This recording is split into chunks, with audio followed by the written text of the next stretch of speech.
കുസാറ്റിൻ്റെ ആദ്യ വനിതാ vice ചാൻസലറാണ് doctor J Latha.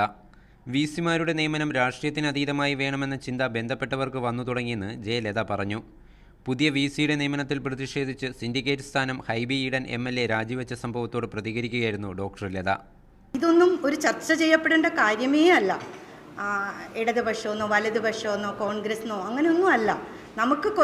നമ്മൾ അതുകൊണ്ടാണ് യൂണിവേഴ്സിറ്റിക്ക് പറ്റിയ കുഴപ്പങ്ങളും അതാണ്. അങ്ങനെയൊന്നും നമ്മൾ സമയം പാഴാക്കി കളയാനില്ല. എല്ലാവരും ശരിയായി തന്നെ ചിന്തിച്ചു തുടങ്ങിയിരിക്കുന്നു എന്നാണ് എനിക്ക് തോന്നുന്നത്. കൊച്ചി സർവകലാശാലയിൽ ശാസ്ത്രവും സാങ്കേതിക വിദ്യാഭ്യാസവും രണ്ടായാണ് ഇപ്പോൾ പ്രവർത്തിക്കുന്നത്. ഇത് ഒരുമിച്ച് കൊണ്ടുപോയി സർവകലാശാലയുടെ മുഖം തന്നെ മാറ്റിയെടുക്കും. സയൻസും ടെക്നോളജിയും ഒരു ക്യാമ്പസിൽ തന്നെ വയ്ക്കുമ്പോൾ നമുക്ക് അതിനെ സമന്വയിപ്പിക്കുക എന്നുള്ളത് വളരെ ഈസി ആയിട്ട് നടക്കാൻ പറ്റുന്ന ഒരു ക്യാമ്പസാണിത്. അപ്പോൾ അതിനുള്ള ഒരു ലക്ഷ്യമിട്ടുകൊണ്ടായിരിക്കും ഇത് പ്രവർത്തിക്കാൻ പോകുന്നത്. സംസ്ഥാന സാങ്കേതിക വിദ്യാഭ്യാസ വകുപ്പ് ഡയറക്ടറായിരിക്കെയാണ് കുസാറ്റിൻ്റെ VC-ആയി ഡോക്ടർ ലത നിയമിതയാവുന്നത്.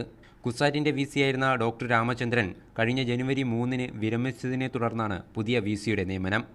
മീഡിയ 1 കൊച്ചി.